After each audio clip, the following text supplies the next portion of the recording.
बिस्मिल्लाहिर्रहमानिर्रहीम। अस्सलाम वालेकुम नाज़रीन, आप देखिए प्रोग्राम सिटी एट 10 में हूँ आपकी मेज़बान अना यूसुफ। उम्मीद है आप सब लोग ठीक ठाक होंगे और उम्मीद के साथ साथ दुआ भी यही है कि अल्लाह ताला सबको सेहत और तंदुरुस्ती वाली ज़िंदगी अता फरमाए। मौसम में तब्दीली हो रही है, गर्मी की शिद्दत बढ़ रही है।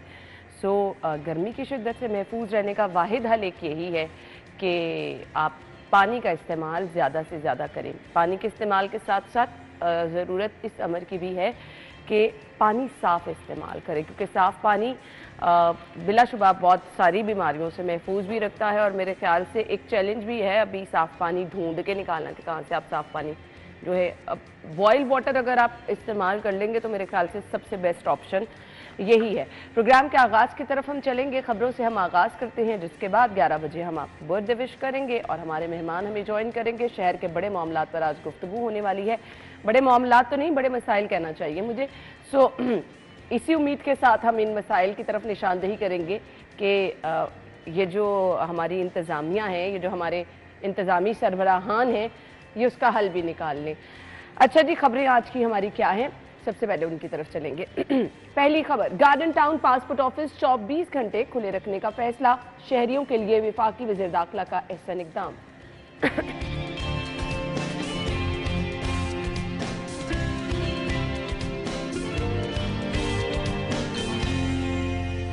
महंगी मुर्गी की बड़ी वजह 25% चूजों की बरामद निकली, पाबंदी के लिए हिकमत अमली पर इत्तफाक। T20 वर्ल्ड कप जीते $1 लाख इनाम पाए, चेयरमैन पीसीबी का कौमी टीम के खिलाड़ियों के लिए बड़ा इनाम। और फूड अथॉरिटी का एक्शन क्या हुआ वो भी आपको बताएंगे।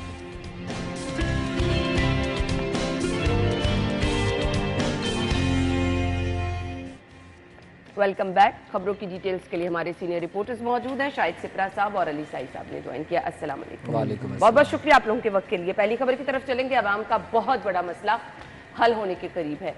वो जो लंबी लंबी कतारें और फिर आपको शदीद वो जो इंतज़ार की दुश्वारी का सामना रहता है, वो इंतज़ार वाली उस हिकमत अमली भी कुछ बनाई गई है नहीं, वो मैं शाहिद सिप्रा साहब से पूछूंगी। पहली खबर स्क्रीन पर आप देख रहे हैं जी, वज़ीर दाखिला की जानिब से आवाम के लिए ये इनिशिएटिव लिया गया है और बड़ा अच्छा इकदाम उठाया गया है। गार्डन टाउन का जो पासपोर्ट ऑफिस है उसको 24 घंटे खुला रखा जाएगा, ये फैसला किया गया है। फिलहाल क्या शाहिद सिप्रा साहब आपसे मैं आगाज़ करूँ, एक ही ऑफिस का फैसला किया गया?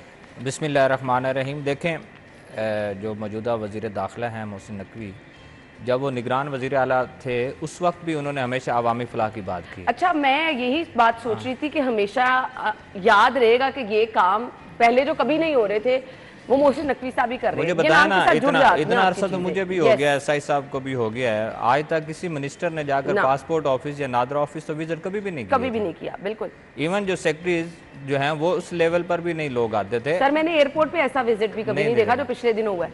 अब क्या था कि जब उन्होंने पासपोर्ट ऑफिस गार्डन टाउन का विजिट किया, दो किस्म की चीज़ें वहाँ पे सामने आई। सबसे इम्पोर्टेंट तो ये था कि एजेंट माफिया और एजेंट माफिया किस तरह लूट रहा था आवाम को, और उसमें मुलाजमीन की, ऑफिसर्स की मिली भगत थी, जिस पर मुअत्तलियाँ भी हुई और उनके खिलाफ अब इंक्वायरी भी हो रही है, उनको चार्जशीट किया गया। दूसरा ये पहलू था कि वहाँ पे शहरियों ने ये शिकायत की कि 2 से 3 घंटे का वक्त दरकार होता है उनको पासपोर्ट का प्रोसेस मुकम्मल करवाने। उसका एक ही हल था कि आप उसका टाइम बढ़ा दें। तो वो 3 शिफ्टों में अब लेकर गए हैं कि यानी कि 24 घंटे, जिस तरह नादरा का ऑफिस 24/7 थे, इससे कबल तो सुबह आप 9 to 4 ना प्रोसेसिंग जो टाइम थी वो 2 बजे तक टोकन होता था। उसके बाद जो हो जाते थे अंदर मौजूद होते थे लोग, वो करवा सकते। यानी मौजे हाँ, मौजे मतलब 2 बजे छुट्टी का नहीं, अमला मौजूद होता था। 5 बजे तक जो अंदर लोग मौजूद हैं टोकन इशू नहीं करते थे, मतलब आपके तस्वीर या आपके जो फिंगरप्रिंट्स हैं वो नहीं लेते। अब जब 24 घंटे ये ऑफिस खुलेगा तो अब उसमें ये होगा कि जो रोज़ाना अब 900 के करीब टोकन लगता है गार्डन टाउन में, रोज़ाना एवरेज है 8 से 900 लोग जाते हैं जो अपना पासपोर्ट प्रोसेस कराते हैं, ये एवरेज है। तो जब 24 घंटे चलेगा, इसका क्या मतलब है कि वो 300 में 8 घंटे में 300 लोगों को आप अकोमोडेट करेंगे, एवरेज लगने। तो जहां आप 900 को कर रहे थे, जब 8 घंटे में 300 लोगों को करेंगे तो वो टाइम तो ऑटोमेटिकली कम हो ऐसे ही जाएगा। है, बिल्कुल ऐसे ही तो ये बेसिकली आवाम को सहूलत देने के लिए फैसला किया गया है कि शहरी जो घंटों इंतज़ार करते थे, वहाँ पे कुर्सियों पे बैठे हैं, बेंचेस पे बैठे हैं, छोटे छोटे नौमौलूद बच्चे उनके हमरा हैं, सही कह उनके रहे हैं साथ आप, माएँ जिन्होंने बैठी बाहर हुई जाना हैं। है बच्चों को लेकर। लेगा वो नहीं, इवन ये हज उम्रा के भी होता है, रूटीन में भी लोग होते हैं जो प्रोसेस करवा रहे होते हैं। अब 24 घंटे कल से खुलेगा ये पासपोर्ट ऑफिस, कल से बाज़ाब्ता तौर पर ऑपरेशनल हो जाएगा। हो सकता है फिर तो कि ये शहरियों के लिए बड़ी बड़ी खबर है और गुड न्यूज है। मैं तो वाज़े तौर पर अब हम एक दफा फिर से अनाउंस कर देते, क्योंकि शाहिद सिप्रा साहब ने कहा कल से अब ये पासपोर्ट ऑफिस गार्डन टाउन वाला 24 घंटे खुलेगा और 24 घंटे के लिए आप सर्विसेज जो है वो ले सकते जी किसी वक्त भी जाएंगे तो आप करवा सकते हैं। अच्छा, दूसरा एक फिर इसमें था कि फीस का आ रहा था कि बैंक में आप, बैंक टाइम है उसमें फीस सबमिट करवा लें। लोग ज़रूर करवाएं, लेकिन ऑनलाइन ऐप मौजूद है। शहरी ऑनलाइन ऐप जो है उसके बुनियाद पर भी जाके अपनी फीस सबमिट करवा सकते हैं और वो बैंक वाला सिस्टम भी खत्म हो गया। इवन अपना कार्ड यूज़ करके भी अपनी फीस सबमिट करवा सकते हैं। इससे ये बैंक वाला भी खत्म हो जाएगा कि बैंक 5 बजे तक बैंक है, फीस सबमिट होगी और उसके बाद आप जाएंगे। फीस का भी कोई नहीं है आपको, आप ऑनलाइन जाएंगे, सबमिट करेंगे। चलिए, जो ऑनलाइन के ऑप्शन नहीं अवेल करना चाहते वो 5 बजे वो तक दिन में जमा करवा लें, सबमिट करा इससे देखिएगा बराह रास्त शहरियों को इतना फायदा होगा कि जो एजेंट माफी ऑटोमेटिकली खत्म हो जाएगा। देखें, शहरी आएंगे आराम से अपना पासपोर्ट प्रोसेस करवाएंगे तो एजेंट के पास कौन जाएगा, या एजेंट उनको कहाँ से घेरेगा। एजेंट वैसे भी, अब पिछले दिनों में ऑपरेशन हुआ है, असिस्टेंट डायरेक्टर जो है वहाँ खालिद अब्बास उनकी निगरानी में, और वो जो मुस्तकिल ठिकाने बने हुए थे, मतलब वहाँ फोटोकॉपी की मशीन है तो मुस्तकिल लगी हुई है, वहाँ बेंचेस बनाए हैं तो मुस्तकिल लोग बैठे हुए थे। उन्होंने अपनी एक जगीर बना रखी थी एजेंट माफिया ने, अब वो खत्म हो गई है। चलिए, शहरियों इस फैसले से मेरे ख्याल से आपको टेलीफोन भी कम आना शुरू हो जाएंगे। नहीं आए, जरूर आए, टेलीफोन का कोई इशू नहीं है। देखें, अगर लोग अप्रोच करते हैं आपको तो वजह यही होती है कि उनको मुश्किल होती है। अगर मुश्किल ना हो तो शायद लोग कम हो जाएंगे। देखें, अभी ड्राइविंग लाइसेंस का साइज आपको पता है कि जब वजीर आला थे मोहसिन नकवी साहब, तो उन्होंने ये सहूलत दी कि 24 घंटे आप कभी भी जाके बनवा सकते हैं। एक्स्ट्रा सेंटर्स की तादाद बढ़ा दी गई तो लोग उसकी तरफ गए भी और लोगों को आसानी भी। अब लेट्स सपोज जो लोग अपनी 9 to 5 वाली जॉब से इधर उधर नहीं हो सकते, साहिब साहब उनको कितनी सहूलत मिल जाएगी। आना देखें, मोहसिन नकवी साहब निगरान वज़ीर आला थे तो एक ऐसा इनकलाब आया था जो आपकी आईटी सेक्टर को लेके उन्होंने यूटिलाइज़ किया। आपके जितने लाइसेंस पूरे के पिछले 50 साल में बने होंगे उतने पिछले 1 साल के दौरान बने, बल्कि उससे कई गुना ज़्यादा बने थे। और पहले ये होता था, दिन मुकर्रर थे जी कि इस दिन फ़लाँ का टेस्ट होगा, इस दिन फ़लाँ का टेस्ट होगा, इस दिन फ़लाँ का टेस्ट होगा। जब आपने चीज़ें अपनी शिफ्ट कर दी आईटी पे, आपने ऑनलाइन कर दिया सारा सिस्टम, फिर भी आप लोगों को तंग करते हैं, फिर भी आप लोगों को बुलाते हैं, फिर भी वहाँ पे घंटों इंतज़ार करवाते हैं, ये ज़्यादती है। इन्हीं चीज़ों का पहली दफ़ा हुआ है कि किसी वज़ीर दाखिला की जानब से इतने बड़े इंटरेस्ट के साथ नादरा के दफातर के विज़िट किए गए, पासपोर्ट ऑफिस के विज़िट किए गए, एयरपोर्ट्स के विज़िट किए गए। नादरा दफ्तर की आपने बात की, हमने आज तक वहाँ किसी का दौरा नहीं देखा था। दौरा कोई करता ही नहीं। फिर आप एयरपोर्ट्स पे विज़िट किए, कल भी मोहसिन नकवी साहब जो थे वो सियालकोट गए हुए थे। तो मसला ये है कि अगर तो आपने आवाम के लिए काम करना है, अगर आपने नेक नीति से काम करना है तो ये हैं नेकियाँ। ये सियासी लोग जो हैं, मेरा ख्याल है उनको तो इसमें ज़्यादा बढ़ चढ़ के काम करना चाहिए। हालांकि इसमें आपका कोई खर्चा नहीं होता, आपने चीज़ें स्ट्रीमलाइन करनी है। आप देखें, लोग बेचारे 6-6 घंटे वहाँ पे बैठे रहते थे, 10-10 घंटे बैठे रहते थे। सिप्रा साहब को पता है, जब फीस जमा करवाने के लिए पहले लोग सुबह सुबह जाते थे, फीस जमा करवा के आते थे, फिर एजेंट के साथ रब्ता करते थे, फिर एजेंट को पैसे देते थे, फिर आप अंदर जाते थे। मैं खुद जब पासपोर्ट बनवाने गया था तो मैंने ये सारा कल्चर देखा था, चूँकि मैं एक्साइज़ की बीट करता हूँ, ट्रैफिक पुलिस की बीट करता हूँ। ट्रैफिक पुलिस में एजेंट माफिया पिछले 5-7 साल से कम था, लेकिन एक्साइज़ में भी पिछले कुछ 2 साल से कम हुआ है। उसकी वजह ये है कि उन्होंने चीज़ें सारी ऑनलाइन की हैं। लोगों को वो बंदा पसंद नहीं है जो चीज़ों को आईटी पे शिफ्ट करता है, ऑनलाइन चीज़ें जो है उस पर लेके जाता है। उसकी वजह ये है, फिर आपका रोल कम हो उसकी वजह ये है कि जो ह्यूमन है उसका रोल कम होता जाता है, जिसकी वजह से लोगों की करप्शन कम होती है, पैसे कम होते हैं, उनको वो बंदा जहर लगता है। लेकिन उसमें आप देखें कि आपकी 99% जो पब्लिक है वो फैसिलिटेट हो रही होती है।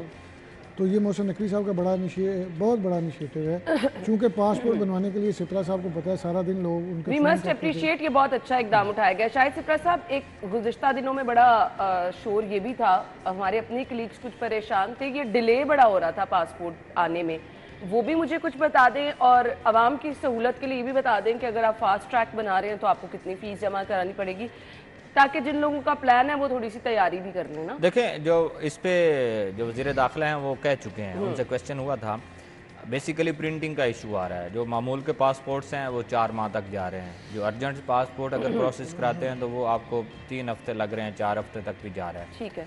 जो फास्ट ट्रैक है जो 24 घंटे में आना था वो अब 1 हफ्ते में आ रहा है। फास्ट ट्रैक की फ़ीस 3000 ज़्यादा है, वो आप एक्स्ट्रा अदा करते हैं तो वो आपको 3-4 दिन में वो मसूल हो जाता है। अब बुनियादी वजह क्या है कि प्रिंटिंग डिले हुआ, उसमें कुछ पेपर्स की भी वजूहत हैं कि पेपर जो इसमें इस्तेमाल होता है वो चूँकि हम इंपोर्ट करते हैं वो है। उसके बाद कोई मशीनों का भी इशू है जिस पर प्रिंटिंग होती है। तो ये उन्होंने कहा था कि आइंदा 2-3 महीने में इस चीज़ को भी हम बेहतरी की तरफ लेकर आएंगे और बेहतर हो जाएगा। कि यहाँ जो लाइनों में लगे लोग प्रोसेस करवा रहे हैं उनको जो पासपोर्ट डिले है, इस पर मिनिस्टर साहब खुद कह चुके हैं कि 2-3 महीने लगेंगे, लेकिन ये रूटीन में आ जाएगा, वापस उसी तरह आ जाएगा कि आपको मामूल का पासपोर्ट जो है वो 7 से 8 दिन में मिलना शुरू हो जाएगा, अर्जेंट 4 दिन में, और फास्ट ट्रैक 24 घंटे में मिलना शुरू हो जाएगा। ये आ जाएंगे, लेकिन इसमें 2-3 महीने अभी लगेंगे। जब आपकी सारी चीज़ें जो हैं वो आपका डाटा ऑनलाइन मौजूद है, जिस तरह आप ट्रैफिक पुलिस में देख लें, जब लाइसेंस बनता है तो आपका डाटा ऑनलाइन मौजूद होता है, तो वहाँ पे एक प्रिंटर है, उसमें से अगर लाहौर पुलिस को ये प्रिंटर और ये प्रिंटिंग की सहूलत दी गई है तो बाकी ज़िलों में भी एक एक प्रिंटर दे देना चाहिए। जैसे आपका लाइसेंस बने प्रिंट निकाल के दे दें, इसी तरह एक्साइज में है, उन्होंने भी ये सेंट्रलाइज़ किया है। बजाय इस बात के कि ये चीज़ें सेंट्रलाइज़ करें, आप फीस के मद में तो 1 मिनट नहीं रोकते, लेकिन जब आपका डाटा ऑनलाइन हो जाता है तो वो सारे चेक्स लगे होते हैं, किसी जगह पे एरर आता है तो फौरी तौर पे पॉइंटेड हो जाती हैं चीज़ें। अगर पासपोर्ट की बात की जाए, ठीक है आप सेंट्रलाइज ही रखें, अगर आप लोगों से 15,000 रुपया 10,000 रुपया फीस लेते हैं तो उसके लिए ऐसा होना चाहिए कि फौरी पासपोर्ट दिया जाए, वहाँ पे प्रिंटर लगा लिया जाए। लेकिन यहाँ पे यही एक अजीब सा अजाब है, अजीब सी मंतक है कि आपने सारी चीज़ें सेंट्रलाइज कर दी हैं। हर बंदे, कराची में ही पासपोर्ट जाना है तो इस्लामाबाद से प्रिंट होकर जाना है, लाहौर में भी आना है तो इस्लामाबाद से प्रिंट होकर आना है। हर सूबे में आप प्रिंटर दे दें, आपके बंदे मौजूद हैं, आपके रिलायबल सारे ऑफिसर्स वहाँ पे मौजूद हैं। वो चलिए साहिब साहब, अगर अब ये होना शुरू हुआ तो मुझे लगता है आहिस्ता आहिस्ता ये भी काम हो जाएगा। ऐसा बिल्कुल ठीक कह रहे हैं। देखें, यहाँ से जब आपका डाटा जाता है तो थ्रू नादरा पासपोर्ट के पास जाता है। नादरा अगर उसकी क्लियरेंस दे रही है, इसका मतलब है कि उस आपके कौमी शनाख्ती कार्ड पे प्रोसेस हुआ है, और अगर कहीं पे इशू हो तो वो सीधा एजेंसी को भेज दिया जाता है डाटा, वो उसकी इन्वेस्टिगेशन करते हैं, उसमें कोई दूसरी राय भी नहीं है, क्योंकि ये सेंसिटिव मामला होता है। पासपोर्ट ऐसी चीज़ है जो कि पाकिस्तान में इस्तेमाल नहीं होनी, आपकी पूरी दुनिया में इस्तेमाल होनी। तो ये ऐसा डॉक्यूमेंट है जिस पे कंप्रोमाइज़ ना गवर्नमेंट कर सकती है, ना आपका डिपार्टमेंट करता है। प्रिंटिंग के हवाले से जो कह रहे हैं कि हम इसको इस लेवल पे लेकर आएँ कि लाहौर में अगर हो रहे हैं, या रीजन जिस तरह लाहौर है और आपका खुशाब सरगोदा जंग तक जाते हैं, यहाँ अगर प्रिंटिंग प्रेस लगा दें और ये रीजन अलग हो जाए, इसी तरह कराची अलग हो जाए, पेशावर वाली साइड अलग रीजन जो हो जाए, उनकी प्रिंटिंग अलग हो जाए, तो फिर ये प्रिंटिंग का मसाइल भी फिर शायद सेम डे में आ जाएगा। शायद सेम डे में आप प्रिंट, वैसे तो 1 घंटे में भी प्रिंट होता है पासपोर्ट, लेकिन वो हो जाता था, अब भी शायद हो जाता हो, लेकिन होता रहा है। लेकिन अब चूंकि कुछ इश्यूज आ रहे हैं उसकी बुनियाद पर होगा। लोगों को कहाँ मसला होता था कि लोग जब सुबह आते थे और आपको शाम हो जाती थी प्रोसेस करवाते थे, अगर उसमें स्पीडी कुछ हो जाए तो ये प्रिंटिंग, वापसी और डिले और ये चीज़ें लोग अफोर्ड कर सकते हैं। लेकिन सारा दिन 10-12 घंटे 8 घंटे अगर दफ्तर में बैठ के बेंचेस पर आप लोग बैठे रहे बच्चों के साथ, वो बड़ा मुश्किल होता है। ये अब गार्डन टाउन ऑफिस है, आप इस पे हमने पहले क्वेश्चन भी किया था कि शायद और ऑफिस भी जाएं। हमारे पास सगियां पासपोर्ट ऑफिस है, उसमें इतना टोकन नहीं है, वहाँ लोगों की तादाद कम है, चूँकि रावी रोड शादरा उस साइड के लोग जो हैं वहाँ जाते हैं। इसके अलावा आपके रायवन रोड पे है एक पासपोर्ट ऑफिस, वहाँ भी टोकन की शरह 300-250 है, वो भी इसी तरह ठीक है। और भी चीज़ मैंने देखी है, मैंने सॉरी सिप्रा साहब को इंटरप्ट कर रहा हूँ, मैंने ट्रैफिक में एक चीज़ देखी है कि मोहसिन नकवी साहब जब निगरान वज़ीर आला थे तो उन्होंने कहा था कि किसी भी जगह से कोई भी शहरी अपना लाइसेंस बनवा सकता है। लेकिन ये है कि लर्नर लाइसेंस आपका बना हुआ है ना, फर्ज करें सियालकोट से, तो लोग कोशिश करते हैं जी कि सियालकोट से ही बनवाया जाए। ट्रैफिक पुलिस वाले लाहौर से मुश्किल से बनाते हैं। भाई जब आपका डाटा सारा सेंट्रलाइज है, आपने चीजें सारी सेंट्रलाइज कर दी, तो फिर आपने किसी का टेस्ट लेना, एरिया वाला डिफरेंस भी खत्म होना चाहिए। लेट्स सपोज आप किसी काम गए हैं तो वहां आपने और दूसरी बात ये जो सेंट्रलाइज की सिप्रा साहब बात कर रहे हैं कि प्रिंटिंग के हवाले से 30 लाख नंबर प्लेट जो थी वो पेंडिंग हैं और अरबों रुपया एक्साइज के पास मौजूद है फीस की मद में। अब निगरान वज़ीर आला ने आखिरी जो मीटिंग थी कबीना की उसमें इजाज़त दी कि आप इसको ओपन मार्केट में कर दें, एक स्टैंडर्ड दे दें कि इसके मुताबिक जो भी नंबर प्लेट बनाएगा वो बनवाए, और फीस जो है वो 2000 रुपया शहरियों की ख़त्म हो गई। अब अपनी मर्ज़ी से एक स्टैंडर्ड के मुताबिक अपनी नंबर प्लेट बनाएं और आप लगा लें। पहले ये होता था आप इंतज़ार करते थे, रोज़ मुझे 100 फ़ोन आता था मेरी नंबर प्लेट। पासपोर्ट नहीं ना आउटसोर्स कर सकते सही नहीं, पासपोर्ट बिल्कुल ना करें, जिस तरह मैं कह रहा था पासपोर्ट कि ये बिल्कुल ना करें, सेंसिटिव लेकिन मामला है। दफ्तर में तो प्रिंट हो सकता है ना जी। बट वी हाँ, मस्ट दफ्तर में हो अप्रिशिएट ये सकते जो हैं। इनिशिएटिव लिया गया है, और साई साहब वाली सजेशन भी बड़ी अच्छी लगी मुझे। अगर ये काम हो जाएगा तो मेरे ख्याल से वो जो डिले वाले मामला है वो भी हल हो जाएंगे और पासपोर्ट आवाम को जो है सहूलत जल्दी मिलना शुरू होगी। बाकी वो लोग जो कि परेशान रहते थे कि उन्हें लंबी कतारों में लगना पड़ेगा, अब 24 घंटे ये फैसिलिटी मौजूद है। आप अपने दफ्तर के बाद बहुत सारे अपनी दुकानें बंद करने के बाद लेट नाइट भी इवन जाके पासपोर्ट बनवा सकते हैं। 24 जो है वो 24 घंटे की सहूलत अब मौजूद होगी गार्डन टाउन वाले ऑफिस में। सो आपके मसाइल जो हैं वो अब हल होते नज़र आ रहे हैं।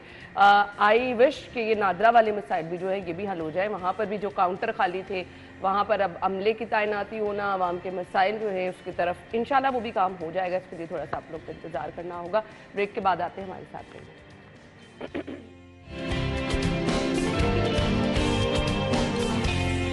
Welcome back once again. हम अगली खबर की तरफ आ रहे हैं। महंगी मुर्गी की बड़ी वजह 25% चूज़ों की बरामद निकली। पाबंदी के लिए हिकमत अमली पर इत्तफाक।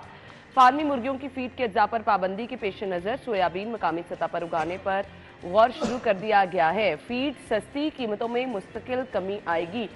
बड़ी देर से ये ख्याल आया साई साहब। हाँ देखें, वही बात है कि जब डेंगू आया था तो फिर भी यही हालात थे, जब स्मोक शुरू होती है तो तब भी यही हालात होते हैं, कोविड आया था तब भी यही हालात है।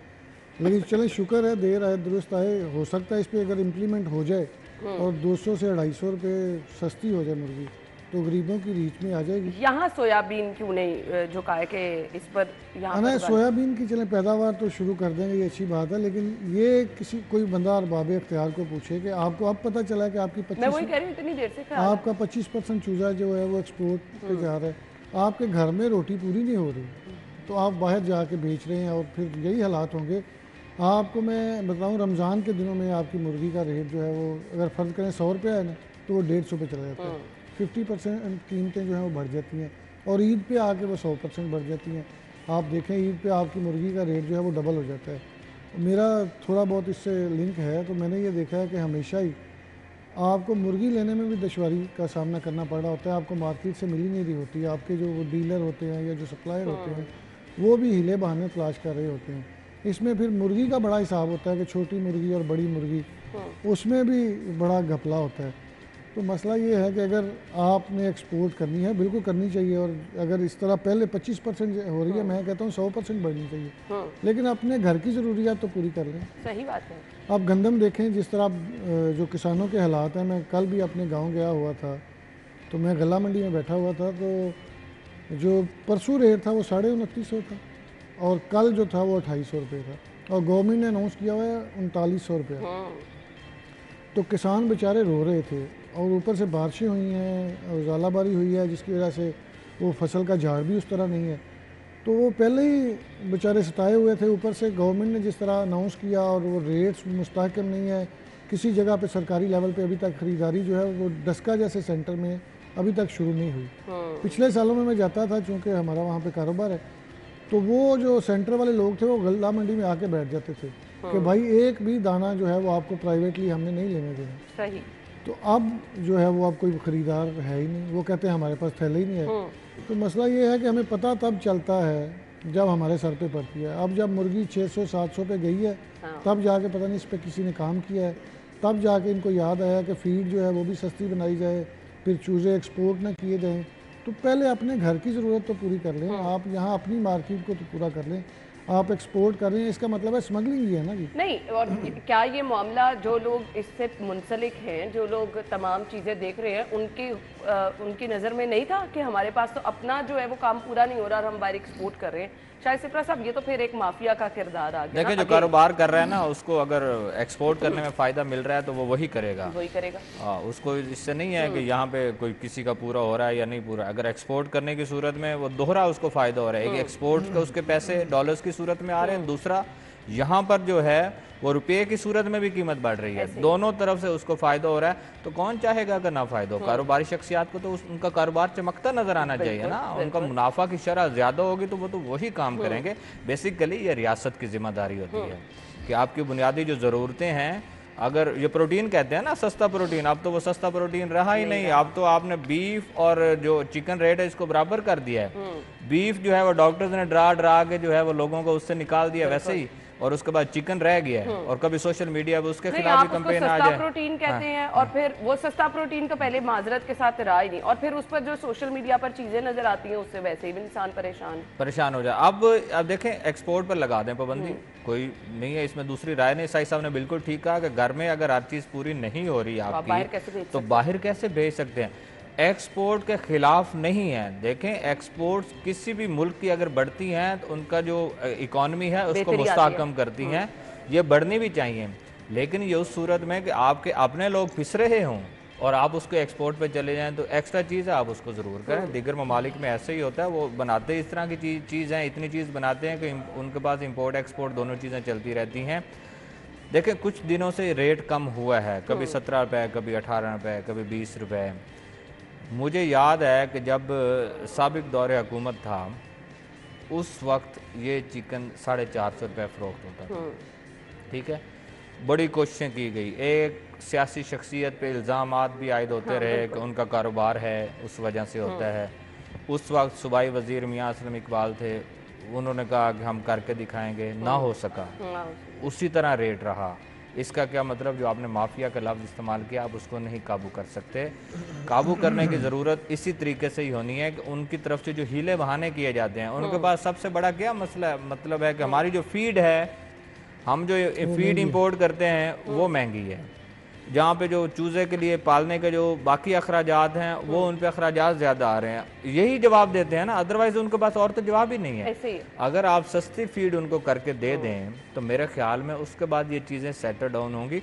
रियासत को अब देखने की ज़रूरत है। अगर हुकूमत वक्त इसको देखेगी, आपके हुक्मरान इन चीज़ों पर पूरा फोकस करेंगे कि लोगों को रिलीफ देना है, तो फिर हो सकता है वही प्याज जो माह मुकद्दस में माजरत के साथ 400 रुपये फ़रोख्त होता रहा, आज 150 रुपये रेडियो पे फिर रहा है। बिल्कुल ऐसे ही है। ये 15-20 दिन या महीने में ऐसा क्या हुआ कि हर चीज़ नीचे आ गई। आपका आटा सस्ता हो गया, आटा देख लें किस तरह, वो तो खैर सस्ते हो गए, वो तो आटा का तो खैर एक चीज़ चल रही है कि वो उस पे मैं बात करूंगा तो फिर मेरा भी किसान गिराने से ताल्लुक है, फिर वो उस पे साई साहब पे भी चीजें आ जाएंगी। बड़ा अच्छा उठाया कि ये 1.5 महीने में ऐसा क्या हो गया कि आपके प्याज की कीमत कहाँ से कहाँ आ गई, चिकन की कीमत कहाँ से कहाँ आ गई। ये तमाम किरदार जो है, ये माफिया जहाँ कहीं पे भी बस चलता है अच्छा खासा फायदा उठा के अवाम को परेशान करती है। तो बाकी रह गई ये वाली चीज़ जो हमने चिकन का मामला डिस्कस किया, तो अच्छा इस मामला है जिस पर गौर शुरू किया गया है। अगर ये हो जाए तो मेरे ख्याल से आवाम को खासा रिलीफ मिलेगा। अगर कोई एक्शन भी लिया है, मैं वही कह रहा हूँ, अगर कोई रिलीफ पहुंचाना चाहे ये तभी मुमकिन है। ब्रेक के बाद ज्वाइन करेंगे, स्टे विद अस।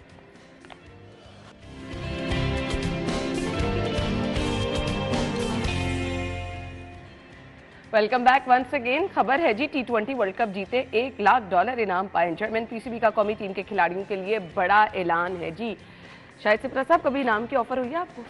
देखें हम तो लेते भी रहे हैं और हम तो इवन ईदी भी लेते रहे हैं। मैं वही कह रही हूँ। देखें इनाम ऐसी चीज है। अच्छा ये भी बता दें कि अच्छा काम करने पर एप्रिसिएशन हमेशा सबको मिली है। देखें वो इनाम भी मिला और नकदी भी ली है। जिस तरह ये पीसीबी ने क्रिकेटर्स के लिए और चेयरमैन साहब ने किया है, इसी तरह यहाँ हमारे यहाँ होता रहा है। उसकी तस्वीर भी मौजूद है जी, बिल्कुल ऐसे ही। देखें ये ऐसा ऑक्सीजन होता है एम्प्लॉय के लिए या कोई भी मुलाजिम है कि वो मोटिवेशन होती है। आपके काम को अगर कंसीडर कर लिया जाता है कि आपने काम किया है और अच्छा काम किया है, तो उसका अगर आपको रिवॉर्ड जो आपके नए आने वाले लोग होते हैं उन्हें बड़ी मोटिवेशन मिलती है कि भाई हमने भी इस तरह काम करके दिखाया। अब दो चीजें होंगे, एक तो पाकिस्तान के लिए तो ना खेलना है, लेकिन आप कुछ अपने लिए भी उन्होंने खेलना है। देखें इसका मकसद सिर्फ यही होता है कि देखें ये सफीर होते हैं आपके क्रिकेटर्स, क्या है कि पूरी दुनिया में इन्होंने जाना होता है, पाकिस्तान की नुमाइंदगी करनी होती है। करोड़ों आवाम के जो कहते हैं ना कि दिल धड़क रहे होते हैं, इसमें कोई शक नहीं है। जब मैचेस हो रहे होते हैं और लोग टीवी पर बैठ कर देख रहे होते हैं, साई साहब तो देखते हैं, साई साहब तो बड़े शौक से इन चीज़ों को देखते हैं, तो वो जब ग्राउंड में उनको देखते हैं कि वो एक सोच होती है ना, आवाम बैठी है टीवी पे और वो सोच रही होती है कि उनकी टीम किस तरह परफॉर्म करे, और फिर उसके बाद तजिए बड़े हो रहे होते हैं घरों में बैठ के, आपके बच्चे इवन जो हैं वो एनालिसिस कर रहे होते हैं, टची हैं इस मामलात में। तो इसलिए ऐसे में अगर पीसीबी और ये चेयरमैन पीसीबी की ये काविशें हैं कि टीम का मोराल को बुलंद करना, देखें उन्होंने एक बड़ी अच्छी बात की है कि जीत भी खिलाड़ियों की है और हार भी खिलाड़ियों की है। जीत या हार ये तो होना ही होता है, एक ने जीतना है एक ने हारना है, लेकिन खेल कर मुकाबला करके हार जाना या जीत जाना ये मैटर करता है। इसलिए उन्होंने कहा मुकाबला अच्छा होना, नजर आना चाहिए कि ग्राउंड में मुकाबला हुआ है, बाकी तो चले वो इतना मैटर वो नहीं होता। आप जो है मुकाबला होना चाहिए, मुकाबला होगा, अगर वन साइडेड मैच हो जाए तो वो तो फिर मजा ही नहीं ना रह जाए। मुकाबले के साथ आप खेलें, फाइट करें, फाइट होती नजर आए तो फिर आवाम आपके साथ खड़ी होती है, फिर ये आपका जो आपको ये डॉलर्स और इतने सारे पैसों की ऑफर की जा रही है कि आपको दिया जाएगा, ये तो सिर्फ एक छोटा सा इनाम है जो आपके साथ आवाम खड़ी होगी, जो आवाम का आपके साथ फीडबैक होगा, जो उनका आपके साथ मोहब्बत का इजहार होगा, ये उसके सामने तो ये डॉलर्स जो हैं वो मैटर ही नहीं करते। इसलिए मेरे ख्याल में पाकिस्तानी टीम को अब थोड़ा सा मेहनत करने की जरूरत पड़ेगी। साई साहब है ना, देखें ये जो पिछली सीरीज़ गुजरी है ना न्यूजीलैंड की, उसमें हमारी परफॉर्मेंस बिल्कुल एवरेज सी थी, और आखिरी मैच भी हम जीते हैं, वो उनके 3-4 आउट कर लिए, लेकिन इसके बाद उनका नीचे वाला प्लेयर जो है वो हमारे जो टॉप क्लास बॉलर हैं उनको छक्के मार के मैच करीब ले गया। मसला ये है कि अगर आपने लाखों लोगों के जज्बात के साथ इस तरह खेलना है, तो इसलिए मोहसिन नकवी साहब ने कहा कि आपको इनाम भी मिलेंगे, आपको वैसे भी बड़े पैसे मिलते हैं, तो खुदारा आप मेहनत करते हुए नज़र आएँ, मुकाबला करते हुए नज़र आएँ। देखें खेल है, खेल में सियासत नहीं होनी चाहिए। आप 11 लोग खेल रहे हैं और 11 लोग किसी सियासत में इन्वॉल्व हैं कि फ़लाँ को फेल करना है, फ़लाँ को आगे लेके आना है, फ़लाँ को आगे लेके आना है। आप ये सोचें कि आप वो 11 लोग जो हैं उनके पीछे करोड़ों की आवाम जो है वो आपके लिए दुआएं भी कर रही है, आपको देख भी रही होती है। मुझे याद है आखिरी मैच जो था उसमें मुझे एक शहर का बड़ा बंदा था, उसकी मुझे बार बार कॉल आ रही थी, फिर उनके बेटा छोटा सा था तकरीबन 8-10 साल का, उसने कहा अंकल कोई टिकट का कर दें, वो टिकट सारी बिक चुकी हैं, टिकट नहीं मिल रही, ये है वो है। मेरे पास 1-2 टिकट था, फिर मैंने उसको दिया, वो मैच देखने आया। मसला ये है कि अगर आपके लोग इस हद तक जज्बाती हैं, वो इस हद तक आपको सपोर्ट करते हैं, फिर आपका क्रिकेट बोर्ड आपको इस तरह सपोर्ट कर रहे हैं, आपके चेयरमैन क्रिकेट बोर्ड पहले कभी भी इस तरह आपको सपोर्ट करते हुए हमें नज़र नहीं आए। वो आपके पास जाते हैं, कभी भी आपको जो आपके सोच है या जिस तरह आप करना चाह रहे हैं वो कहते हैं आप करें, ज़रूर परफॉर्म बेहतर करें, आपको हर तरह के सोर्सेज फ्राहम किए जाएंगे, आपको पैसे दिए जाएंगे, आपको इनामात दिए जाएंगे, लेकिन आपकी परफॉर्मेंस भी तो बेहतर होनी चाहिए। यही नहीं होना चाहिए कि मैं बस एक हीरो बन गया हूँ, मैं एक प्लेयर बन गया हूँ तो मैं बस जो मर्जी करूँ, यहाँ पे नहीं तो कोई और लीग खेल के पैसे कमा लूँगा। आप इस मुल्क का नाम रोशन करने के लिए, इस मुल्क की इज़्ज़त के लिए खेलते हैं, लोग आपके लिए दुआएं कर रहे होते हैं। तो मोहसिन नकवी साहब ने इनको जिस तरह सपोर्ट किया, मेरा नहीं ख्याल किसी भी चेयरमैन ने पहले इस तरह कभी सपोर्ट किया हो। 1-1 लाख डॉलर जो है वो कभी टीम को मिलता था पूरी को जीतने पे, अब वो कहते हैं आप जीतें, हर खिलाड़ी को 1-1 लाख डॉलर मिलेगा। तो आप लीग्स भी खेलेंगे तो इतने पैसे हो सकते हैं आपको नहीं मिलेंगे। तो आप वर्ल्ड कप जीतें, आपके लिए बहुत बड़ा इनाम है, आपके लिए हमारी दुआएं भी हैं, मोहसिन नकवी साहब की सपोर्ट भी है, आपके चेयरमैन हैं वो आपके साथ खड़े हैं। वो कहते हैं कि आप ग्राउंड में लड़ते हुए तो नजर आएंगे, ये ना हो कि दूसरी टीम ने 200 किया तो आप 60 स्कोर पे आउट हो गए हैं तो कहें कि हमने लड़ ली है। इस तरह की लड़ाई नहीं होनी चाहिए। 170-80 पे जाएं, 90 पे बिल्कुल, कौम की दुआएं जो है वो आपके साथ है और इतना बड़ा इनाम भी आपका इंतजार का मुस्तक है, लेकिन इसके लिए सिर्फ आपको जमकर खेलना होगा। ब्रेक के बाद आपको ज्वाइन करते हैं, हमारे साथ रहिए।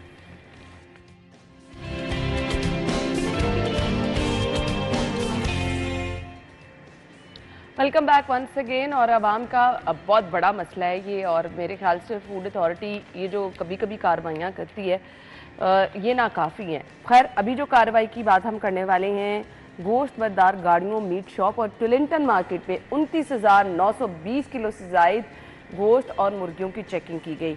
दो को भारी जुर्माने आयद किए गए। स्टोर किए गए नॉन ट्रेसेबल ज़ायदुल मियाद गोश्त को तल्फ करवा दिया गया।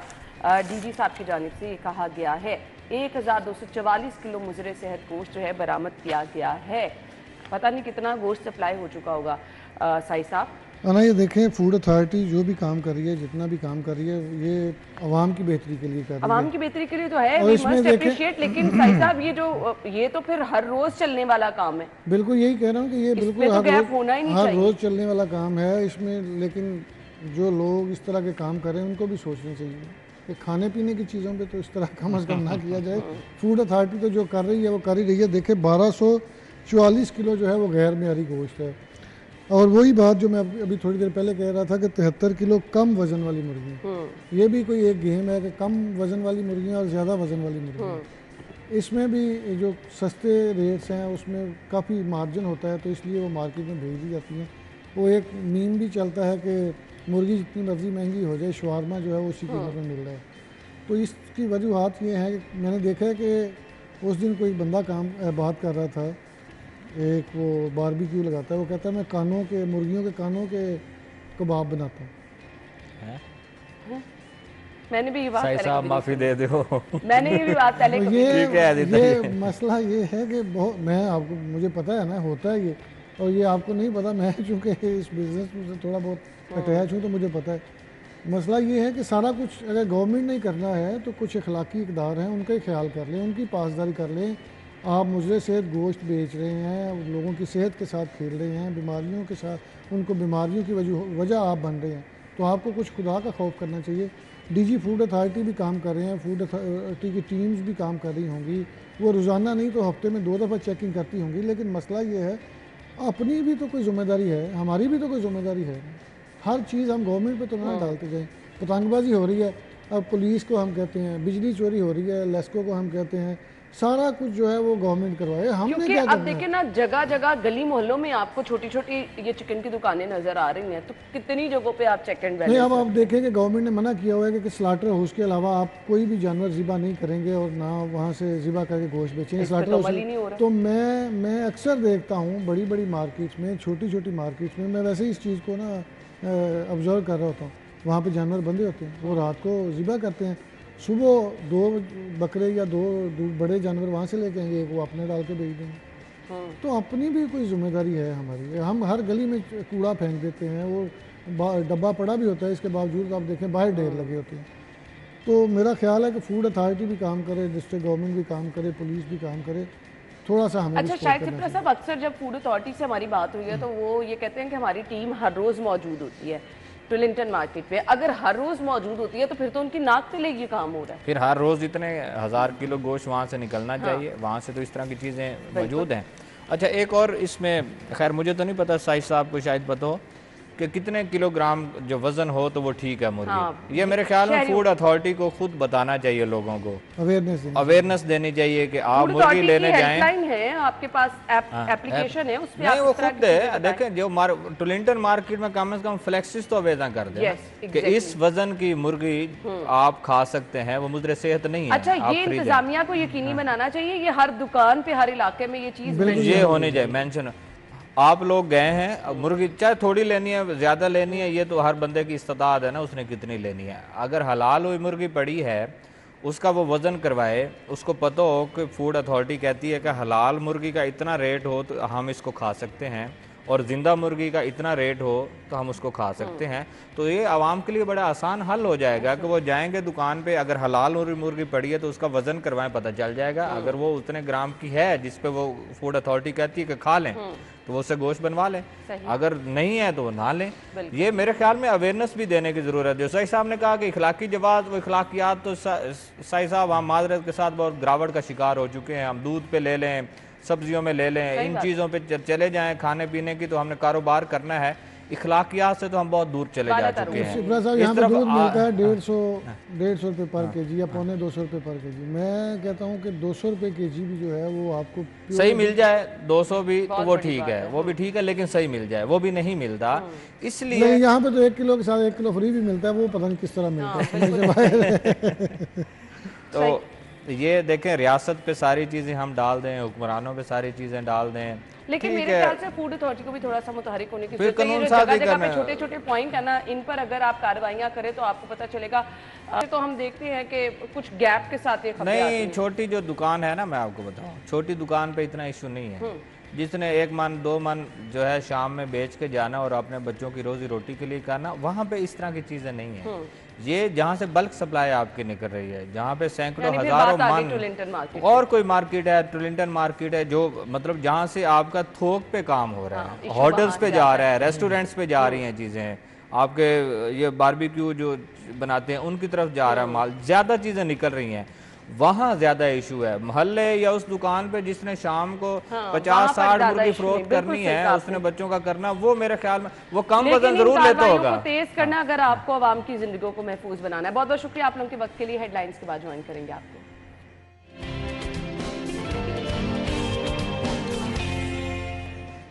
स्टूडियो में एक बार फिर से खुश आमदीद कहेंगे। बड़े शहरों के मसाइल हमेशा बड़े रहे हैं, आप जितना मर्जी काम करते रहें, कहीं ना कहीं जो है वो मसाइल रहते हैं। इसके लिए आपको काम करते रहना पड़ता है। अब शहर लाहौर पे अगर एक नज़र डालें तो हम जब सुबह घर से निकलते हैं तो आपको जो बुनियादी चीदा मसाइल नज़र आते हैं, उनमें एक ट्रैफिक बहुत बड़ा मसला है, तजावुज़ात बहुत बड़ा मसला है, फिर रॉन्ग पार्किंग एक बहुत बड़ा मसला है। आवाम के मसाइल की तरफ अब अगर आ जाएं तो आवाम परेशान हमेशा रहती है, क्योंकि हम हर रोज़ अपने रिपोर्टर्स को बाहर फील्ड में भेजते हैं, बीपर्स कराते हैं। आपके सामने जितने लोग हैं वो एक ही गिला कर रहे होते हैं कि हमें सब्जियों की जो कीमतें हैं वो सही नहीं मिलती हैं।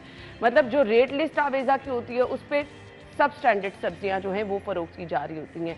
सो आवाम का हमेशा ये गिला रहता है। फिर मुख्तलिफ इलाकों में मुख्तलिफ रेट होना, ये भी एक क्वेश्चन मार्क है। अब आवाम गिला ये करते हैं कि अगर इंतज़ामिया ने चाहा तो हमें नान रोटी की कीमत एक मुकर्रर नज़र आई, बहुत सारी जगहों पर उस पर अगर इम्प्लीमेंट हो सकता है तो सब्जियों की कीमतों पर क्यों नहीं हो सकता? तो फिर तजावुज़ात वाले मामले पर क्यों हमें इंतज़ामिया के रेट उस तरह से नज़र नहीं आती? हम बहुत सारे ऐसे मामलात पर गुफ्तगू करेंगे। हमारे साथ शो में मौजूद है हमारी मेहमान डीसी लाहौर साहिबा राफिया हैदर साहिबा को वेलकम करेंगे। अस्सलाम वालेकुम। वालेकुम सलाम। बहुत बहुत शुक्रिया आपके वक्त के लिए। सबसे पहले शुक्रिया आवाम करें कि नान रोटी की कीमत आपने कंट्रोल कर ली।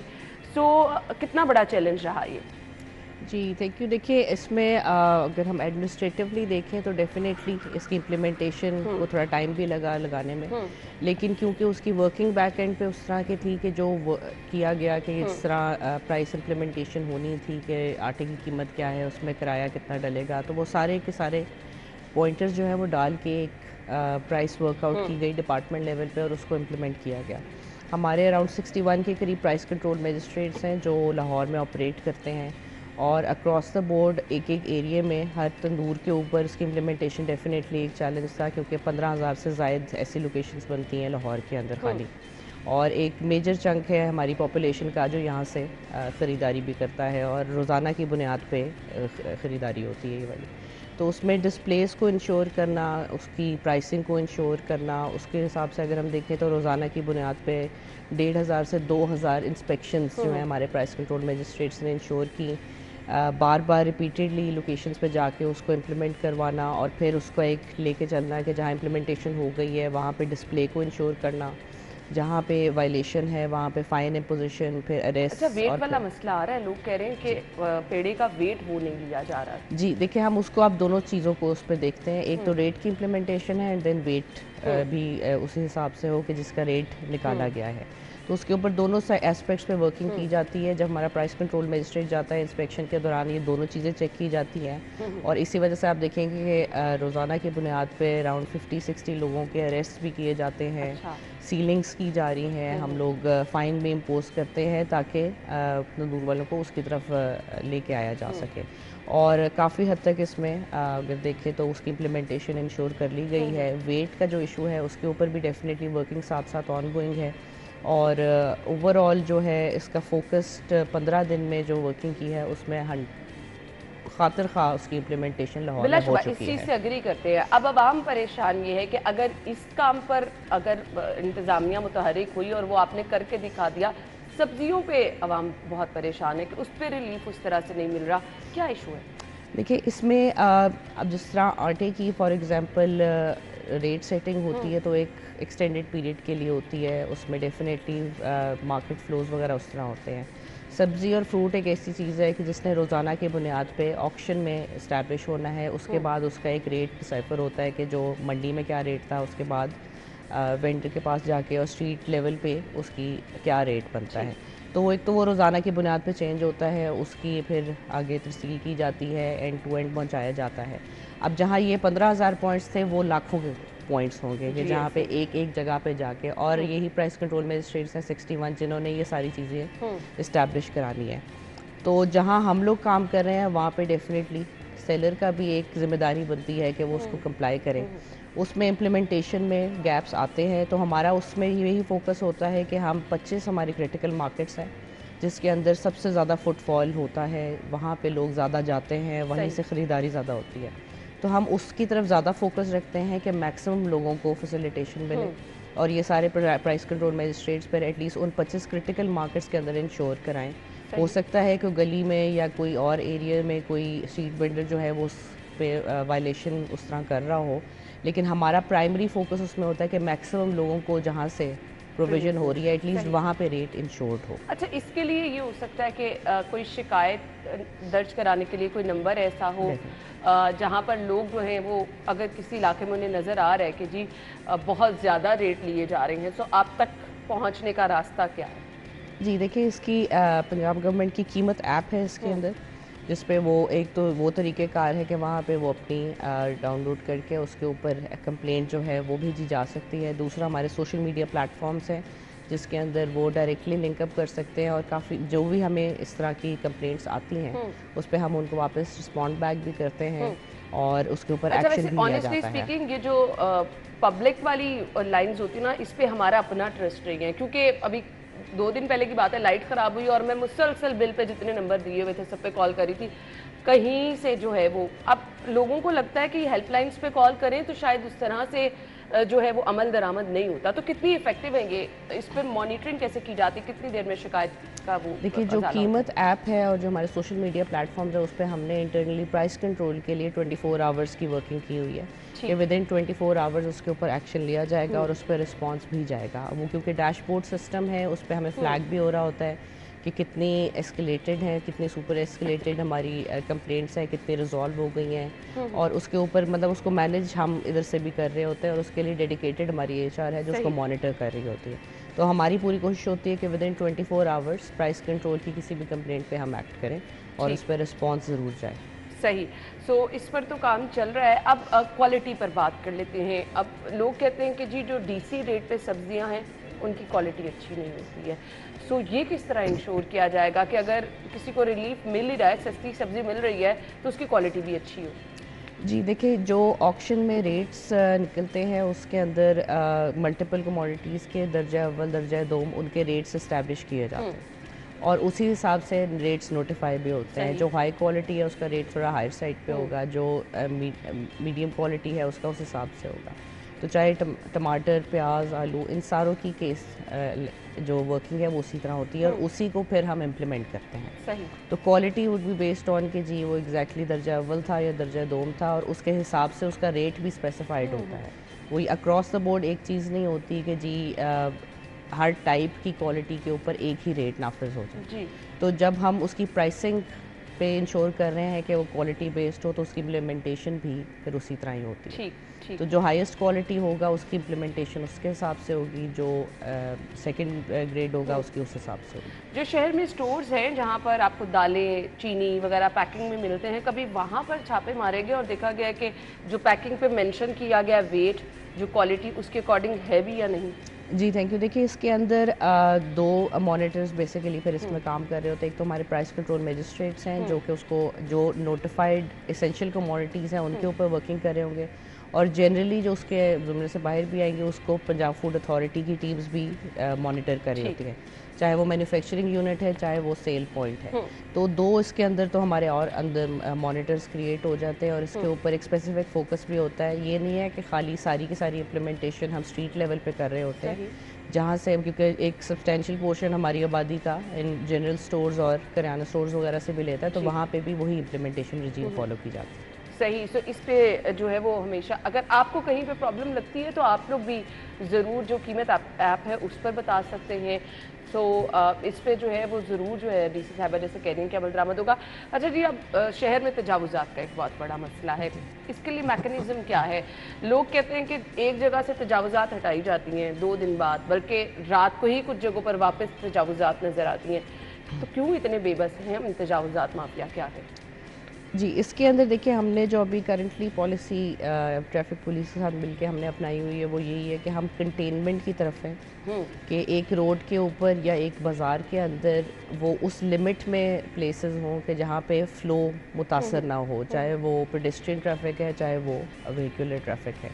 तो उसके लिए हम लेन मार्किंग जो है वो मेजर एरियाज़ में काफ़ी हद तक कर चुके हुए हैं। अब उसकी इम्प्लीमेंटेशन जारी है कि एटलीस्ट उस हद से तजावज़ ना करें और उसके आगे नहीं लेके आएँ। उनका ज़रिए मौश इम्पैक्ट करना हमारा काम नहीं है, ना हम चाहते हैं कि उनके ज़रिए मौश को कोई इम्पैक्ट नेगेटिव आए, लेकिन कंप्लाइंस बिल्कुल रिक्वायर की जाती है। तो उसके लिए हमारी MCL की टीम्स रेगुलेशन का जो स्पेसिफिक ब्रांच है और साथ ट्रैफिक पुलिस के मिलके हम इसको इंश्योर करा रहे हैं कि मैक्सिमम एरियाज़ में जहाँ जहाँ ट्रैफिक फ़्लो इसकी इंक्रोचमेंट की वजह से मुतासर होता है, वहाँ पे लेन मार्किंग करके उनको उसमें कंटेन रखें। और काफ़ी हद तक इसमें हमने इम्प्लीमेंटेशन कर ली है। ये एक इसमें ये देखने वाली बात है कि ये रोज़ाना की बुनियाद पे करना पड़ता है। जी बिल्कुल। हर रोज़ के हिसाब से उधर प्लेसमेंट करके उसको बार बार इंश्योर करना है, क्योंकि डेफिनेटली एक माइंडसेट है, एक तरीक़ेकार अपनाया हुआ था इतने सालों से कि जो ख़त्म करना थोड़ा सा टाइम लगता है। अच्छा, मुझे लगता है कि जितनी भी मार्केट्स हैं उनके जो सुदूर है,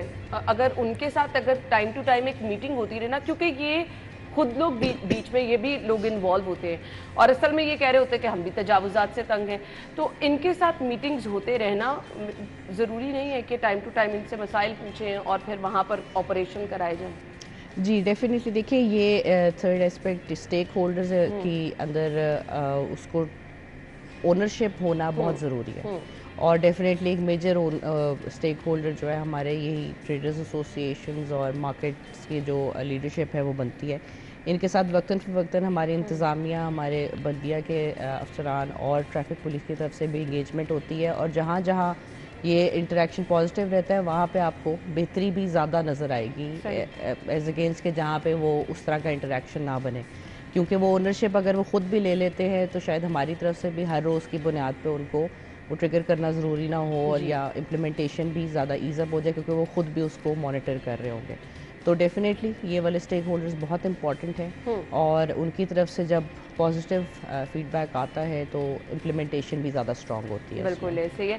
अच्छा जी, मुझे ये बता दीजिएगा, हम तजावुज़ात के हवाले से भी बात कर रहे हैं, आवाम के मसाइल के हवाले से भी बात कर रहे हैं।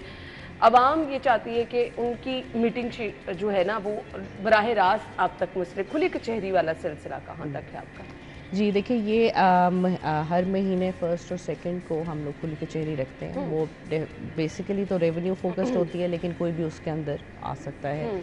और हर महीने 2 दिन जो हैं DC ऑफिस में और हर AC के ऑफिस में, असिस्टेंट कमिश्नर्स के ऑफिस में भी ये खुली कचहरी का इनेकाद किया जाता है, और इसमें हम मैक्सिमम लोगों को उसमें हेल्प आउट भी करते हैं। इसके अलावा भी अगर देखें तो हमारी सब लोगों के लिए उनके लिए ऑप्शन है कि सब लोग आ सकते हैं, अपना मसला बयान कर सकते हैं, कोई रिस्ट्रिक्शन तो नहीं कि आपने पहले टाइम लेने हैं, आपने अपना नंबर वगैरह बताना है? या देखिए, खुली कचहरी का कॉन्सेप्ट तो डेफिनेटली है कि ओपन स्पेस में कहीं भी आप उधर प्लेसमेंट कर सकते हैं। उसके अलावा भी हमारी एक ओपन डोर पॉलिसी है, थ्रू आउट ऑफिस में रही है, और किसी भी वक्त जो भी एप्लीकेंट आता है उसकी सुनवाई होती है। उसमें कोई रिक्वायरमेंट नहीं है, एज लॉन्ग एज कि हम ऑफिस में बैठे हैं उसकी सुनवाई भी होगी। और अगर हम लोग ऑफिस में फ़िज़िकली ऑफिसर मौजूद नहीं भी है तो डेफिनेटली स्टाफ उसको टेकअप कर लेता है। तो इस तरह की कोई रिक्वायरमेंट नहीं है कि अपॉइंटमेंट बेस्ड होगा या टाइम लेना चाहिए या उसका हफ्ता का वेट हो।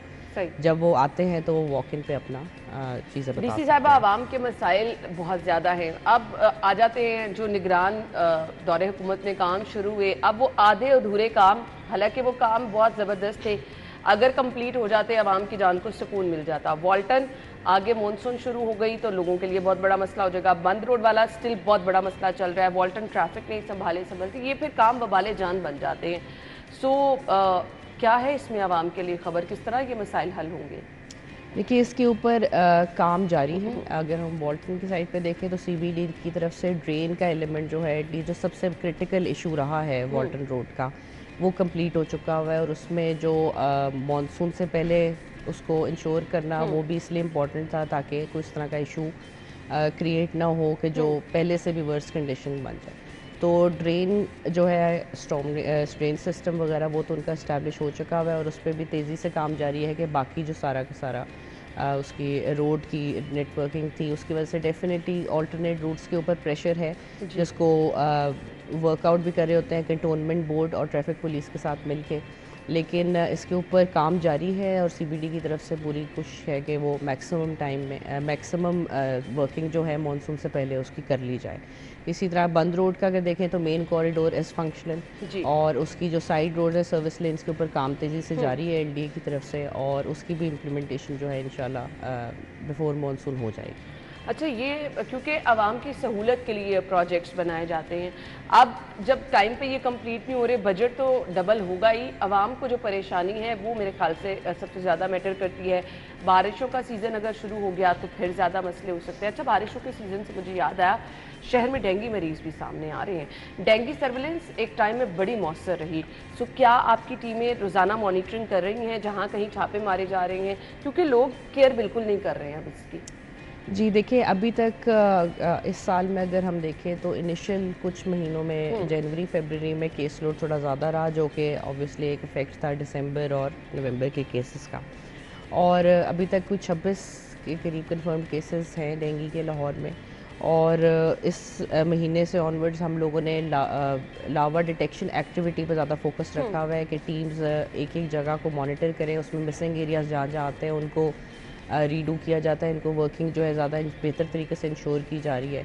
24,000 के करीब हमारे हॉट स्पॉट्स आइडेंटिफाइड हैं लाहौर के अंदर। ये हमेशा हर कुछ महीने बाद हम इसको रिफ़्रेश करते हैं ताकि अगर कोई एडिशनल एरिया जो है अंडर कंस्ट्रक्शन साइट इस्टेब्लिश हो गई है या इस तरह के और क्रिएट होते हैं तो वो डेटा भी फ्रेश रहे और उसके ऊपर एक्शन भी उसी हिसाब से हो।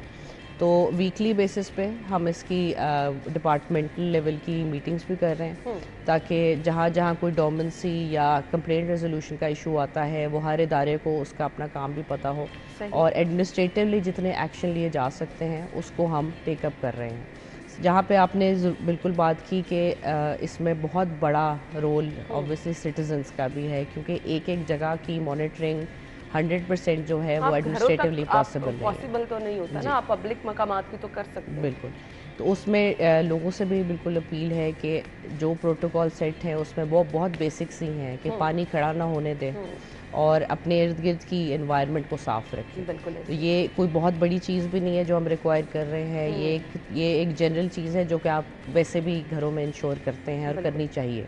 तो उसी की अपील है लोगों से कि वो इंश्योर करें और हमारा उसमें हाथ बटाएं।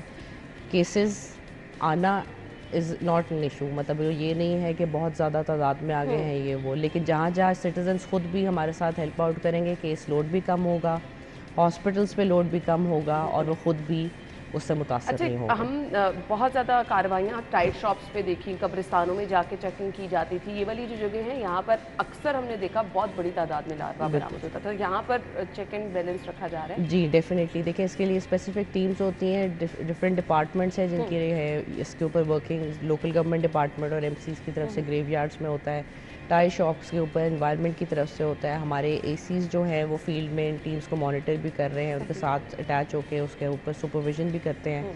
जहाँ एडमिनिस्ट्रेटिव सपोर्ट इन इदारों को रिक्वायर्ड है वो भी दी जाती है। तो इन सारे हॉटस्पॉट्स की जो वर्किंग है उसको भी इंश्योर किया जा रहा है कि वो प्रॉपर हो, फेक उसके अंदर कोई रिपोर्टिंग ना हो रही हो और एक्चुअल काम ऑन ग्राउंड किया जाए। सही। शादी ब्याह की तकरीबात के हवाले से वन डिश की पाबंदी पर किस हद तक अमल दरामद हो रहा है और साथ साथ टाइमिंग्स के हवाले से भी बताइएगा। कि इसके लिए हमारी जी डेडिकेटेड टीम्स जो हैं वो फील्ड में होती हैं। 10 o'clock के बाद एक तो एक सेट होता है जो हम 7 बजे से पहले टीम्स मॉनिटर करती हैं वो वन डिश की वायलेशन को डिटेक्ट करने के लिए। दूसरा है कि जो 10 बजे के बाद जो एक्सटेंडेड पीरियड के लिए कोई फंक्शन अगर चल रहा हो तो उसकी, तो ये 2 राउंड्स में काम होता है रोज़ाना की बुनियाद पे। अमूमन ज़्यादा ऑब्वियसली जो फंक्शंस होते हैं वो वीकेंड्स के ऊपर होते हैं, उसमें हमारी एडिशनल टीम्स प्लेस होती हैं। हमारे असिस्टेंट कमिश्नर्स अगेन उसके अंदर जो है ख़ुद भी बाहर निकलते हैं, रेवेन्यू स्टाफ वगैरह को सारों को हम उसमें अलाइन करते हैं ताकि कहीं से भी कोई और कंप्लेंट वगैरह भी आए तो उसके वायलेशन ऊपर पर क्या होती है। कार्रवाई की जाती है? क्योंकि लोग कहते हैं हमारा तो इवेंट खराब कर दिया, बड़ा स्पेशल इवेंट था। देखिए वायलेशन के ऊपर ये कोई नया लॉ नहीं है, तो इम्प्लीमेंटेशन लोगों को पता भी है कि ये होनी है अक्रॉस द बोर्ड। उसमें हमारी कोशिश होती है कि एटलीस्ट उस टाइम पीरियड के लिए उनको बहुत ज़्यादा लोगों को इम्पैक्ट ना किया जाए, लेकिन एक्शन जो है वो मैनेजमेंट के ऊपर होता है, नॉट ऑन द पार्टी। अच्छा, क्योंकि मैनेजमेंट ने इंश्योर करना था कि जी ये हाँ, जो वायलेशन ना हो। इवेंट जो आपका ऑर्गेनाइज करा रहे हैं वो रिस्पॉन्सिबल जो कस्टमर है ऑब्वियसली उनको भी पे किया उन्होंने। जी, लेकिन उसमें मैनेजमेंट का मेन रोल है। दे आर टू इंश्योर कि उनके बिजनेस फैसिलिटी में कोई ऐसी नॉन कंप्लायंस ना हो, तो हमारा एक्शन मेनली मैनेजमेंट के ऊपर है। सही। लाहौरियों के लिए आपका मैसेज क्या होगा? देखिए लाहौरियों के लिए कि हम एडमिनिस्ट्रेशन अपना पूरा काम कर रहे हैं, हम कोशिश कर रहे हैं सारी चीज़ें साथ साथ एड्रेस हों। डेफिनेटली एक चैलेंज है कि इस पॉपुलेशन के साथ इस लोड को बेयर करना और सारा कुछ टेकअप करना, तो हमारी भी मदद करें, हम भी इस्लाह अपनी करेंगे उसके अंदर। जहाँ जहाँ इश्यूज़ हैं उसको हमें पिन पॉइंट करें टाइम पे। और एक गुजारिश वही है कि अब डेंगू के आगे सीज़न की वजह से उसमें जितनी मैक्सिमम एफर्ट सिटीजन्स कर सकते हैं वो ज़रूर करें जी। और वो इतनी कोई रिक्वायरमेंट बड़ी नहीं है, बेसिक से रिक्वायरमेंट है जो कि आराम से फॉलो हो सकती है। पानी ना खड़ा होने दें और अपने इर्द गिर्द सफाई को इंश्योर करें। और जहाँ कहीं शहर में आपको मसला नज़र आता है, डीसी साहिबा ने बताया कि एप्लीकेशंस हैं, इसके अलावा आप ट्विटर पर जो है वो मैसेज कर सकते हैं, इसके अलावा आप खुली कचहरी में जा सकते हैं। इन मसाइल की अगर आप निशानदही करेंगे तो वाज़ेह तौर पर कहा गया है कि इन मसाइल का हल भी यकीनी बनाया जाएगा। थैंक यू सो मच, आपके वक्त का बहुत बहुत शुक्रिया। नाज़रीन, हम एक ब्रेक लेंगे, ब्रेक के बाद आपको फिर से ज्वाइन करेंगे, हमारे साथ रहिए।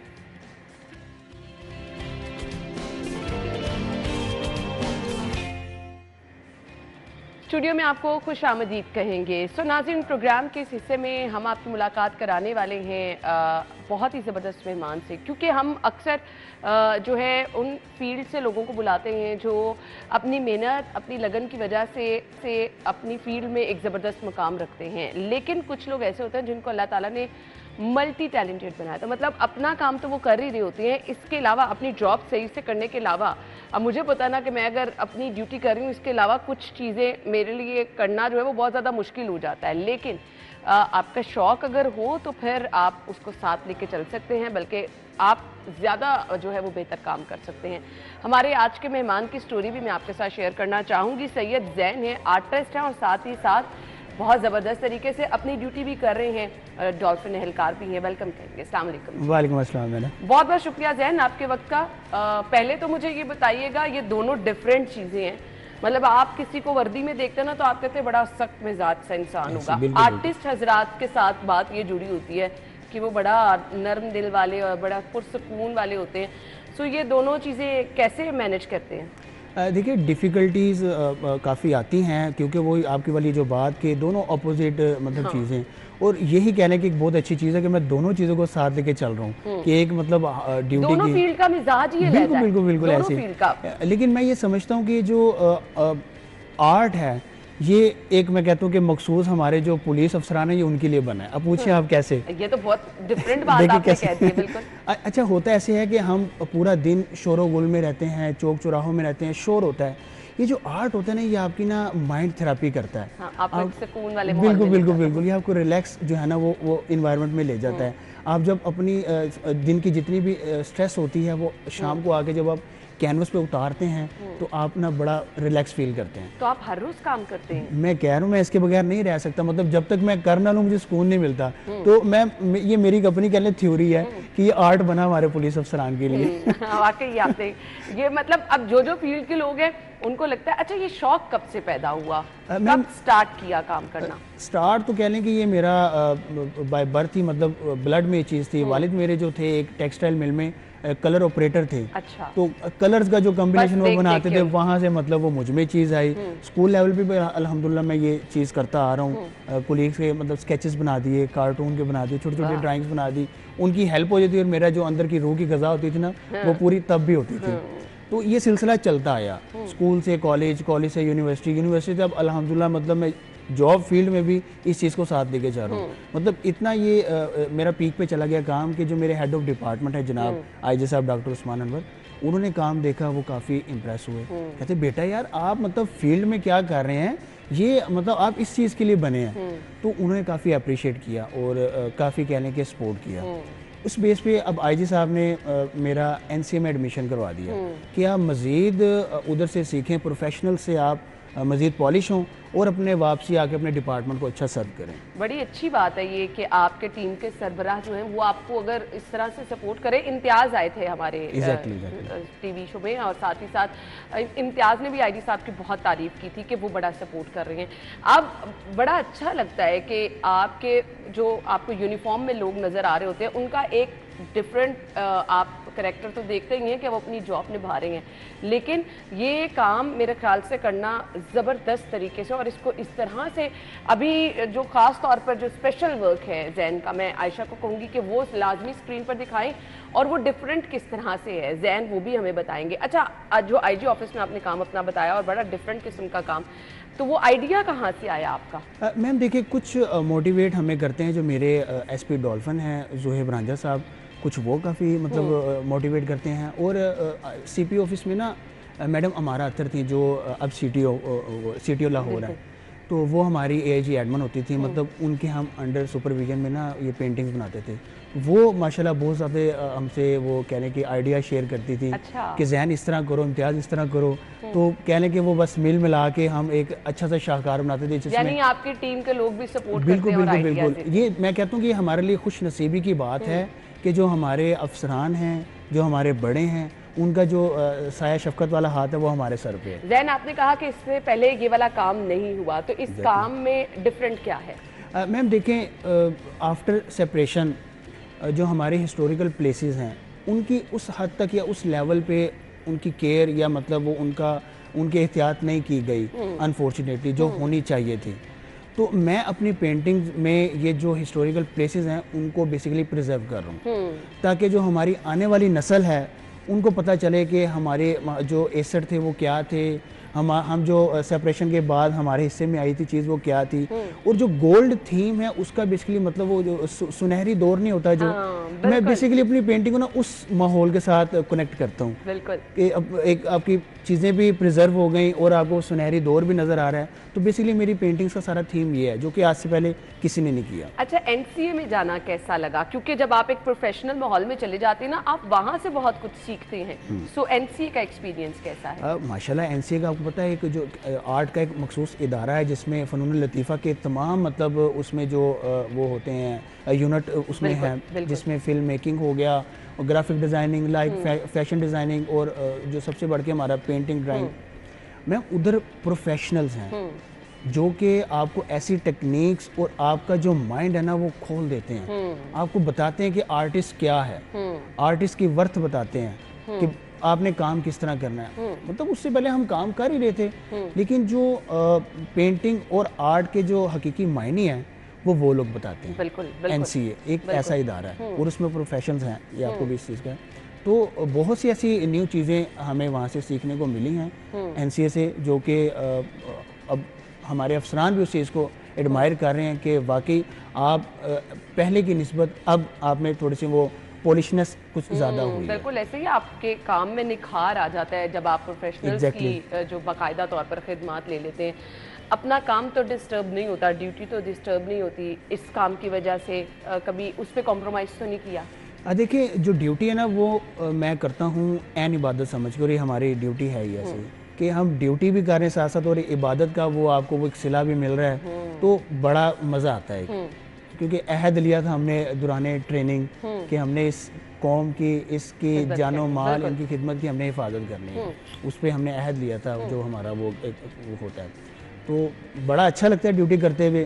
फिर और मोटिवेशन इस चीज़ से आती कि यार मैं मतलब ड्यूटी भी कर रहा हूँ, उसके साथ जाके अपना आर्ट भी कर रहा हूँ, यार कुछ चीज़ मुझ में अलग है। बिल्कुल है, जो आपको दूसरों से मुख्तलिफ बनाती है और अल्लाह ताला ने हर किसी में कुछ ना कुछ स्पेशल रखा है, आपको बस उसकी खोज करनी होती है, उसको निकालना होता है। आपसे और इम्तियाज से बाकी लोग नहीं इम्प्रेस होते हैं, पूछते हैं कि हमें भी यार सिखा दो? बिल्कुल बिल्कुल, बहुत से लोग इम्प्रेस होते हैं। मतलब हमारे कोलीग्स हैं वो तो कहते हैं कि यार आप हमें टाइम दो, लेकिन अनफॉर्चुनेटली टाइम मतलब इतना नहीं होता, फैमिली है, ड्यूटी के बाद वो एनसीए कॉलेज है, मतलब इस तरह के हमें टास्क मिलते रहते हैं अफसरान की तरफ से भी, तो थोड़ा सा डिफ़िकल्ट हो जाता है। बाकी लोग मोहब्बत बहुत देते हैं। जैसे सोशल मीडिया प्लेटफॉर्म है लाइक इंस्टा, फेसबुक, टिकटॉक, तो वहाँ से काफ़ी मोहब्बत मिलती है। और फिर मैं आप जैसे जो मीडिया चैनल्स हैं, ख़ास तौर पे सिटी 42, मैं इसको अप्रिशिएट करूँगा, इसका शुक्रिया अदा करूँगा, मैं इसको खराज तहसीन पेश करूँगा कि आप लोग यंग टैलेंट को उभारते हैं। नहीं जी, हमारे लिए तो बड़ी ये खुशी की बात होती है कि अगर आप कुछ करने की सलाहियत रखते हैं तो हम ज़रूर उन लोगों को दिखाते हैं जो हमेशा गिले शिकवे करते रहते हैं कि हमें बड़ा प्लेटफॉर्म चाहिए, ऐसे। हमें थोड़े से बजट में आप काम नहीं कर सकती हैं। तो ये चीज़ें आपके लिए मोटिवेशन होती हैं कि अगर आप कुछ करना चाहें तो फिर आप सब कुछ कर सकते हैं। मुझे ये बताइएगा, जो नौजवान आर्टिस्ट हैं जो फील्ड में आ रहे हैं, उनको अगर आप कुछ कहना चाहें, कोई मैसेज देना चाहें। बिल्कुल, मेरा मैसेज उनको आपके चैनल के तवज्जो से यही होगा कि हर्डल्स आती हैं, डिफ़िकल्टीज़ आती हैं। आप हमें देख लें कि हम दो फील्ड जो कि टोटली ऑपोजिट है, उनको अगर हम साथ लेके चल रहे हैं तो आप पे भी इस तरह का बर्डन नहीं है। आप अपनी जो कोशिश है और अपनी स्ट्रगल है वो जारी रखें, इंशाल्लाह आपको अल्लाह पाक इसका अजर देगा जैसे हमें अब मिल रहा है, इज़्ज़त मिल रही है। और सेकंड ये है, अब जितने भी यंगस्टर्स हैं उनको मैं यही मैसेज दूंगा कि आपको आर्ट से रिलेटेड कोई मुश्किलात आएँ या कोई आपको मटेरियल की ज़रूरत हो, कुछ भी हो, फाइनेंशियली इशू हो, मैं उसके लिए हाजिर हूँ। वाह, ये तो देखिए ये होता है कि आप अगर किसी के लिए कुछ करना चाहें तो आप हेल्प, बहुत कम लोग होते हैं जो आजकल किसी की हेल्प के लिए तैयार होते हैं, सिखाने के लिए तैयार होते हैं। नहीं तो आपको हर जगह पर नजर आ रहा होता है, लोग कहते हैं कि जो मेरी स्पेसिफिकेशन है वो कोई और तो ना सीखे। ऐसे। लेकिन ये इल्म, ये हुनर आप बांटेंगे तो ये मजीद बढ़ता चला जाएगा। अच्छा जी, मेरे लिए एक स्केच बना के लाए हैं जैन, वो भी दिखा दें। बिल्कुल मैम, ये इल्मा की एक बर्थडे थी तो मैं उसके छोटे तोहफा लेके आया हूँ, तो ये जरा थैंक यू सो मच, बहुत ही क्यूट पिक्चर बनाई है, मेरी बेटी की पिक्चर है बाय द वे। सो ये आप देख सकते हैं कितनी खूबसूरत बनाई है। Thank you so much Jain, बहुत खूबसूरत है, बहुत बहुत शुक्रिया आपका। तो हम आपको गुड लक तो कहना चाहेंगे, आईजी साहब की बिलाशुबा इसमें बहुत बड़ी एफर्ट है। सो ये चीज़ें अगर सपोर्ट मिलती रहे तो आप बेहतरीन काम कर सकते हैं, और उसकी मिसाल हम एक पहले इम्तियाज़ की सूरत में आपसे मिलवा चुके हैं, और अब जैन जिनका काम खुद बोल रहा है। सोशल मीडिया से, दूसरे प्लेटफॉर्म से कितनी पजीराई मिलती है? हाँ, मैं कहता हूँ कि उनसे बहुत आपको मिलती है, क्योंकि टीवी चैनल्स तो आपको एक मखसूस टाइम और लिमिटेड टाइम के लिए बुलाते हैं, उसके बाद और फिर आप देखें कि आज के दौर में किसी के पास इतना टाइम नहीं है कि वो हर टाइम टीवी के आगे बैठा रहे। एप्रिसिएशन फौरन वहाँ मिल बिल्कुल जाती है। बिल्कुल, जो आपका मोबाइल है इस पे मतलब ये फौरी रिटर्न आपको मिलता है। आप जैसे जितने भी सोशल मीडिया प्लेटफॉर्म है, इंस्टा, फेसबुक, टिकटॉक, आप अपलोड करते हैं वीडियो और वहाँ से आपको अप्रिसिएशन मिलने लगती है, और वो कहने की इजी टू एक्सेस है, हर इंसान के पास होता है मोबाइल। लेकिन ये टीवी चैनल्स आपकी पहचान भी बना देते ये हैं। बिल्कुल बिल्कुल, ये तो एक कहने की एक क्वालिटी जिसमें कहते हैं ना क्वालिटी चीज, ये तो एक वो है तो जिसमें मतलब आपको एक वर्थ बनती है बकायदा। आपको पता लगता है कि आप किसी नेशनल टीवी चैनल पे आप बैठ के आप कर रहे हैं, तो ये एक बड़ी एक आपकी एक पीआर बनती है। बिल्कुल ऐसे ही है। मैसेज क्या देना चाहेंगे देखने वालों को? मैसेज मेरा बिल्कुल यही है कि एक तो आप सिटी 42 को दुआ में याद रखिएगा, और दूसरा आर्ट से रिलेटेड मैंने आपको पहले ही मैसेज पास किया था आवाम को कि किसी को अगर कोई परेशानी आती है आर्ट से रिलेटेड, कोई मटेरियल चाहिए होता है यंग आर्टिस्ट को, तो उसके लिए मैं हाजिर हूँ। और सेकंड ये कि अगर पुलिस आपको कहीं चौक चौराहे पे मिले या कहीं पे भी मिले तो आप उसके साथ दो बोल प्यार के बोलिया करें, ये पुलिस आपकी और आप पुलिस की हैं। आप देख लें, साथ साथ उन्होंने, हमने किसी और टॉपिक के लिए मदू किया था, उन्होंने अपनी ड्यूटी भी नहीं भूली, उन्होंने वो भी रिक्वेस्ट कर दी है कि हम आपके लिए मौजूद होते हैं तो आप हमारे साथ भी अच्छा ताउन करें। Thank you so much Jain, आपके वक्त का बहुत बहुत शुक्रिया। नाज़रीन, आप अपना ख्याल रखिएगा, कल मुलाकात होगी। अल्लाह हाफ़िज़।